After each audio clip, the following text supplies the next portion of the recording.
can we read some listener mail? Yes. Oh my Is God, that okay? I love that. Well, thank you very much, Catherine Bohart. Go on. Sally. Hi, Sally. Hi, Sally. Thank you for How's emailing us Harry? in. The subject is important penis question. Well, You've come come to the right place.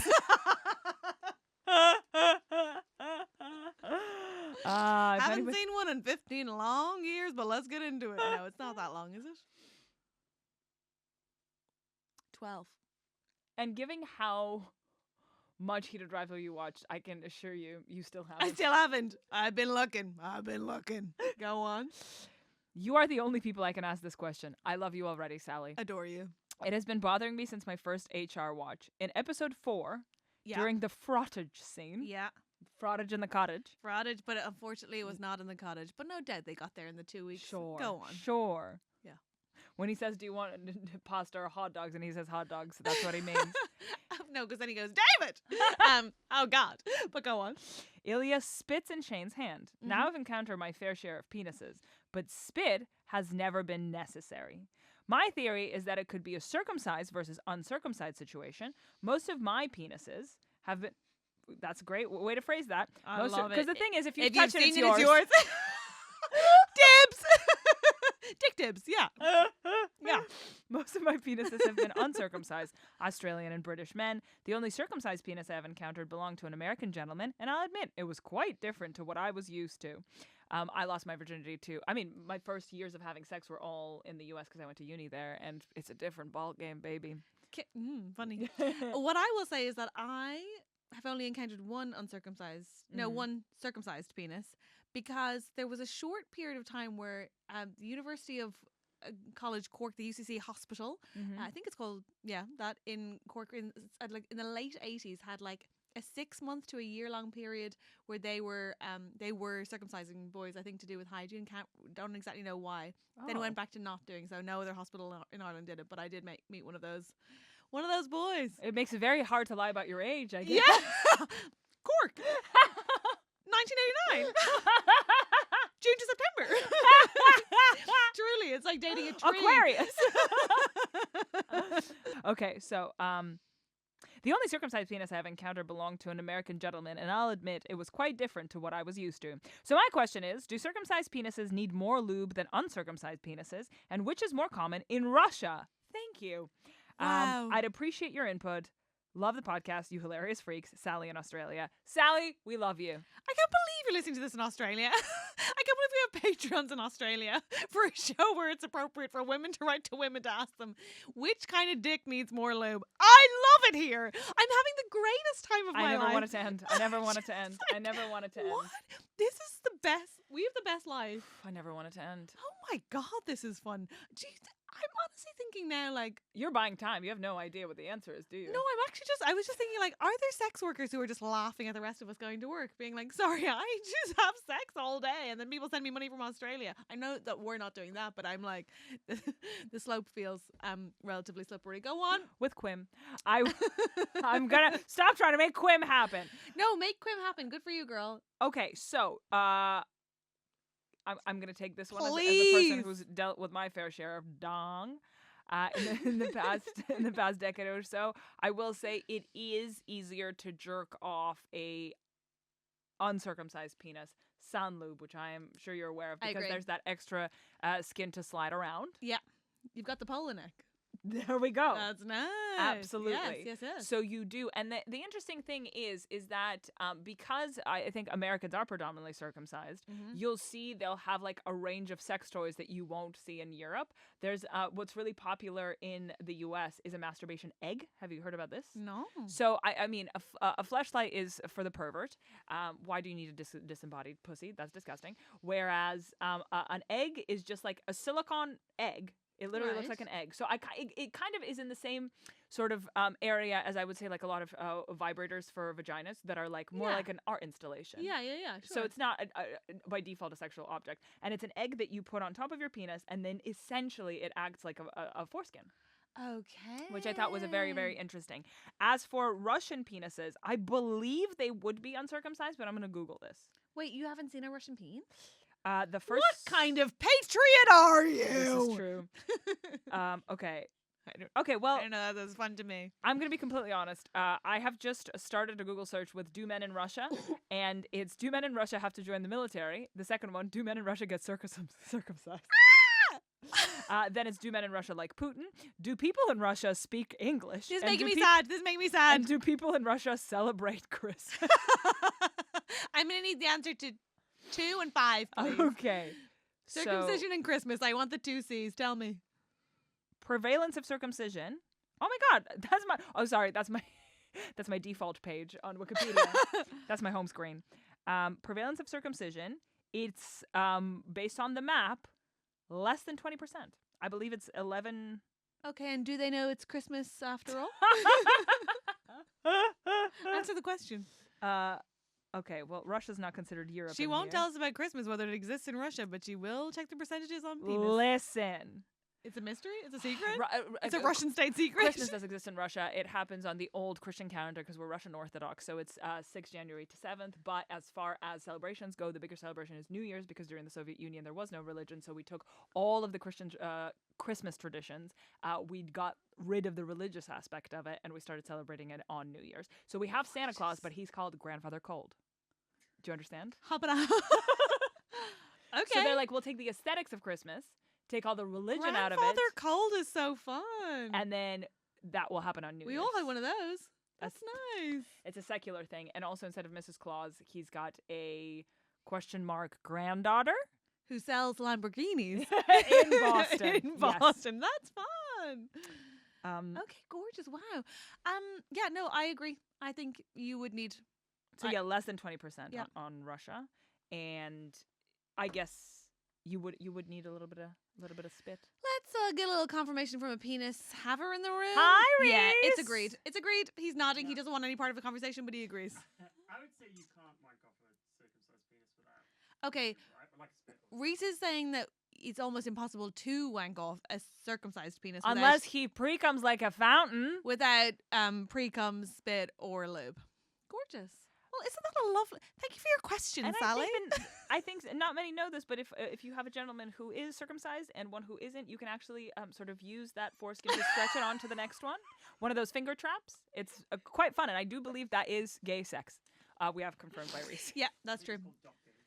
Is it actually? It's called docking. It's called docking. It's a thing. If you can think it, they will do it. Wait. So Shane is presumably circumcised, but Ilya, presumably not circumcised, so they could dock in season 3. They could dock on the dock. Oh! Because, we need to constantly find new frontiers, the way that it's like new level of intimacy, anilingus, and it's like finally maybe on their wedding night they dock. They dock. That's so sweet. But do you remember that Shane got worried that they'd get stuck and he'd have to call the... Yes, that was funny. Can you imagine how he'd feel about docking? He'd be like, we're going to have to call the fire station. Oh, God. That's so fun. The Navy will have to come. All right. What else you got? Okay, so from Anon. Good for you. Good for you. You don't need to say your name here. That's understandable. Okay, so subject is Shane. Just Shane. I like that. I like that a lot. I cannot believe that I'm writing this. Please do not use my name in this show. Whoa! Okay. I just want. Come on, we just talked about docking. I think that's fair. I really cannot wait for the end of this. I have no idea where this goes. I just wanted to let you know that I dated a guy who had as much pre-cum as Shane Hollander. You dated a fountain. Okay, if you talk that's about the amazing. Navy, about the Navy. Go on. These are the best pen pals I've ever had. By the If way, he got hard in his pants, he would have a wet spot all the way through his underwear and pants. Hope this helped. Oh, it helped. Oh, it helped. This is very helpful. It's so funny to be like, please do not use my name while I reveal the embarrassing secret of somebody else. So what are you doing with it? Do you have a little condom just on the tip at all times? You think he has to walk around with a condom on the whole time? I don't know. I'm just thinking. Are you wearing a diaper? What are you doing? I think you're wearing black trousers for sure all the time. You don't see the stain as much. I think you're like trying not to get hard around people. I guess I hope that's what everyone's doing. No one's like, dude, it's fine. My pants are dry. Do. It's a dry tent. It's nice. Yikes. That's fun. Okay, fun. Who knew? Pre-cum is fun. Okay, Joshua writing in with the subject line slit watch and anilingus. That's our nicknames. Oh my God. I love that Joshua was like, full name, slit watch and anilingus, and whereas Shane, Anon. So fun. Go on. Slit Watching Analingus is our detective agency. So, which I hope is yet another alternate name for this podcast. Thank you very, very much. Fun. Who would be who? Go on. Which one of us Slit Watching Analingus? Oh. You're Slit Watch, right? I think so. Yeah, no, I'm an analingus. Yeah. Fair. Hi, ladies. Hi, Joshua. Since I know you have Reese. Aw, Reese got a shout out. That's so sweet. This is probably redundant, but you made the mistake of reading my comment at Body More on YouTube about why David ran away from the cottage on the second book-focused episode of the pod. So I feel very emboldened to keep expressing my opinions, as you should. Get in here, Joshua. Tell us what you think. Too bad for y'all. You brought this on y'all selves. Okay. Obsessed. Slit watch. I'm with Olga. I do not like the focus on the slit, and I do not like the focus on the moisture wetness of the slit. Sorry. I agree. Why does it say I'm with Olga? You love a wet slit. I haven't been pro slit this whole time. What the hell? I'm just a gay woman. Go on. I'm a bi woman.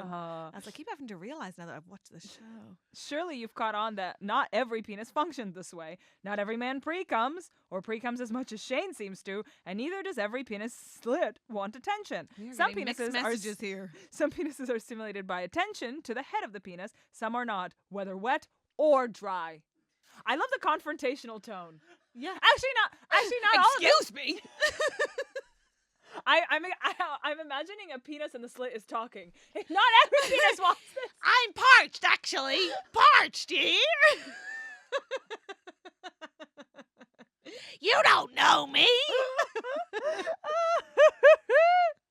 But also, I know I'm in pretty deep here. Maybe I'm feeling defensive. Yeah, it sounds like it. Not every pee hole is even a slit. Whoa, what? This is interesting. Some, to be sure, are simply just holes. Okay, so a slit would have to be like thin. Okay. So I guess some are round, and they're all beautiful. They're all beautiful. Okay, I'm with you, yeah. But I guess slit is somehow more poetic than pee hole. Correct. Both poetic on either front is a bit of a stretch, I'd say. But yeah. A stretch is when you sound it. Yeah. So I'll accept it. Lastly, as all you pointed out, a wet slit is a very vaginal conceptualization of how a penis / some penises work, so I'll accept this as well, but I don't have to like it. I do think it's interesting. I'll accept it, but I don't have to like it. You don't. Truly how most people talk about their disappointing sons. He talks about wet slits. If it has to be a slit and it has to be wet. If it has to be an arts degree, then fine, but I don't have to like it. But I agree. I do think it's like the words that are used toward a wet slit in the smut that we've read it's for women. Feels vaginal to me. Yeah, of course. 100%. Great. Yeah. Rimming, vis-a-vis, circling back, FWD,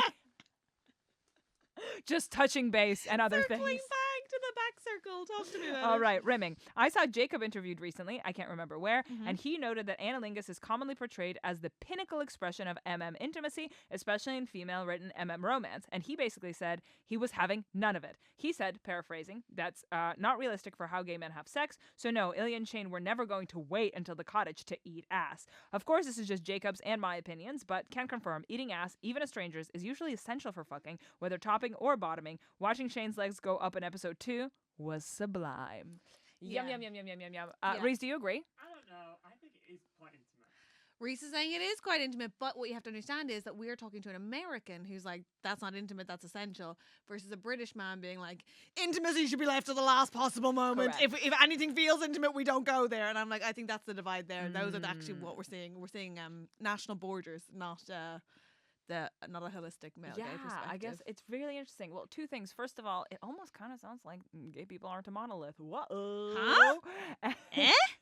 I don't know. We mean they're not all the same as Shane and Ilya? What are you talking You're about? either Shane or Ilya. Those are the two. The two. Okay, beautiful. But I would love to see, broken down by country, what sex acts are most and least popular in that country. I think that would say a lot about the local mentality. I think often it says a lot about the whatever is taboo. Like, it's so interesting that in Utah, it's the highest rate of porn use. Yeah, that makes sense. Because it's banned. Yeah. There's often a coalescence of those two things, which is interesting. Same with swinging, I think, which is really interesting. Ooh. 'Cause Well, then, monogamy- because everybody gets married young, and then their dating is essentially the swinging they do in their 20s with their husband. Exactly, and monogamy is so deified that you're like, well, of course, any breach of that is sexier. Fascinating. Fascinating stuff. That's all for now. This has been so entertaining. It has. Thank you so much, Joshua. I love how you reviewed your own email. Guys, I'm not going to lie. I've killed it. I love Joshua being like, that's all for now. I'm going to be back in touch the second you say anything else I disagree with. And good for you, Joshua. I appreciate it. the opportunities to engage with you both around this ridiculous cultural phenomenon. What a joy it is to be able to write. Oh, babe, I already love Joshua. you. Write an email like this. Alas, I'm in Virginia in the U.S., and as my employer expects me to come to my job, I couldn't come to London for the watch party. How did it go? I hope you'll talk about it on the pod. XO Josh R, Winchester, Virginia, USA. Thank you so much, Josh R, and for doxing yourself. I love him so much. You're the best. Did he You're write that in absolutely the pen? best. Like in my head, he has a quill. Joshua, I adore you. It's Quim for the fucking laugh. Huh? Jesus Christ. Invisible ink. I love you. The live shows were so fun, and don't you worry, we are going to put them on the Patreon. Thank you for asking. We had a blast. I have to say, Rob Delaney talking about the actual television merit of this show was so affirming. I was like, see, a man from television says this is worthy of our time. Appalling.